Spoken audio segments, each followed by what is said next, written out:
ہمیں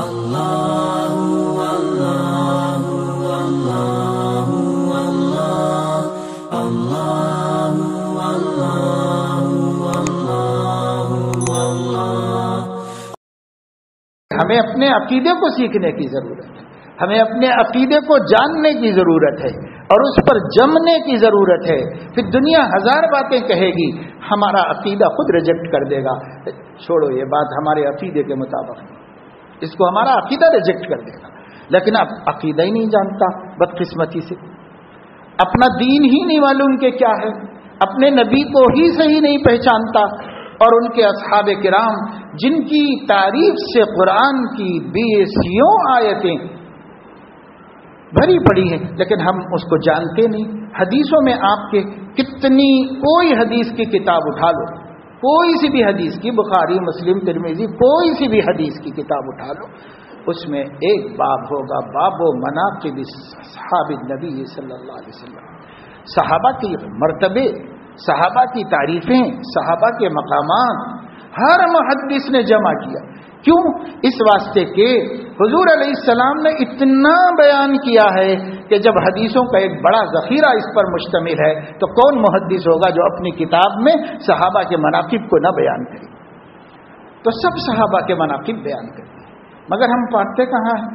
ہمارا اپنا مزاج یہ بن گیا کہ اگر کبھی حدیث شریف پڑھنے کی، دیکھنے کی، کھولنے کی نوبت بھی آئی تو اختلافی مسائل میں ایک دوسرے سے جھگڑنے اور ایک دوسرے پر برتری دکھانے کے واسطے اس کو دیکھتے ہیں. ہم بڑے، ہم صحیح، اس کے واسطے. باقی اگر حدیث کے سب ابواب ہم پڑھیں تو ہماری زندگیوں میں انقلاب آ جائے، انقلاب آ جائے گا. اللہ کے نبی نے ایک پوری کامل زندگی کی تعلیم دی ہے. اللہ کے نبی نے ایک نہایت مہذب سماج کو تشکیل کیا ہے. اللہ کے نبی صلی اللہ علیہ وسلم نے سیسا پگھلائی ہوئی دیوار کی طرح مسلمانوں کو ایک دوسرے سے جوڑا اور جمع کیا. لیکن نہیں پڑھنے کی وجہ سے یہ ہوتا ہے، اپنے مسلک کے اندر تو ہم بڑے مضبوط ہیں اور اپنے مسلک کے باہر والوں کے ساتھ بالکل بکھرے ہوئے، بالکل ایک دوسرے سے بکھرے ہوئے. اور ایک دوسرے سے محبت کے ساتھ رہو بھائی، تم کو جو سمجھ میں آتا حق اسی پہ چلو. اب یہ کون لے کے بیٹھے کہ کون حق پر ہے؟ جب اتنا مان لیا گیا ہے کہ بھائی جو جتنے بھی جماعتیں دین میں داخل ہیں وہ مسلمان ہیں، جب اتنا مان لیا گیا ہے تو اب یہ ہے کہ فروعی طور پر، جزوی طور پر کون زیادہ حق پر ہے، اپنی تحقیق کر لو، اپنے علماء سے اطمینان کر لو اور اس پر عمل کرو، اسی پر چلو. لیکن دوسرے سے آنکھیں مت پھیرو اور دوسرے کو نیچا کر کے مت بتاؤ. وہ بھی عاشق رسول ہے اور وہ بھی حدیث رسول پہ چلنا چاہتا ہے اور وہ بھی سنت پر مر مٹنا چاہتا ہے. اس کو اس کے علماء سے جس طرح دین سمجھ میں آیا ہے اتنے کا ہی مکلف ہے اور اتنے پر ہی چل رہا ہے.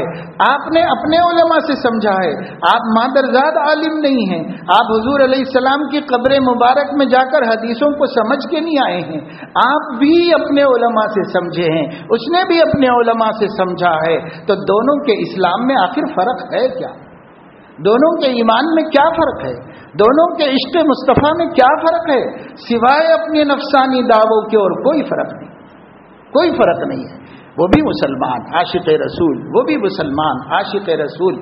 اس کے سمجھنے میں غلطی ہو رہی ہوگی تو اگر ہو رہی ہوگی بشرطے کہ ہو رہی ہو، ورنہ جتنے اختلافات ہوئے ہیں امت میں وہ سب اختلافات صحابہ میں بھی پائے جاتے ہیں.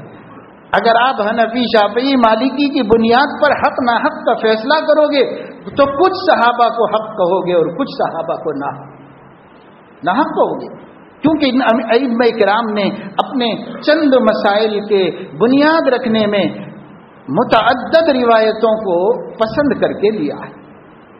پسند کرنے کا مطلب اصول بنائے اور اصول سے پسند کر کے لیا ہے.